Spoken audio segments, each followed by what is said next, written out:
Experiencing connectivity issues with your Spectrum Wi-Fi 7 router? A simple restart or reboot can often resolve minor problems without erasing your personalized settings. First, let's clarify what restarting and rebooting mean. Both terms refer to power cycling your router, temporarily turning it off and on again.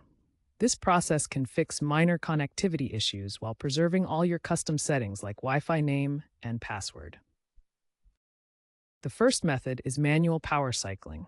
Unplug both your modem and router from the power source, wait at least 60 seconds, then plug the modem back in first and wait 2 minutes, followed by plugging the router back in and waiting another 2 minutes. The second method uses the My Spectrum app. Simply sign into the app, select the Services tab, then Equipment, choose your Wi-Fi 7 router from the Internet category, and select Restart Equipment. The third method involves using the Reset button. Locate the Reset button on the back of your router and press and hold it for 5 to 14 seconds, then release. This soft reboot will restart the router without erasing your custom settings. Remember, all these restart methods preserve your personalized Wi-Fi settings. Always allow proper wait times for the restart process to complete. These simple restart methods can resolve most minor connectivity issues before considering more drastic measures. When a simple restart doesn't resolve your router issues, a factory reset may be necessary.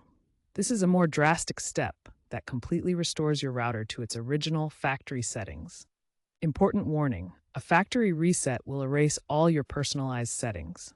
This includes your custom Wi-Fi network name, password, port forwarding rules, and any other configurations you've made. There are two main methods to factory reset your Spectrum Wi-Fi 7 router. The first method uses the physical reset button located on the back of your router. The second method uses the My Spectrum mobile app, which provides a user-friendly interface for managing your router settings, including performing a factory reset.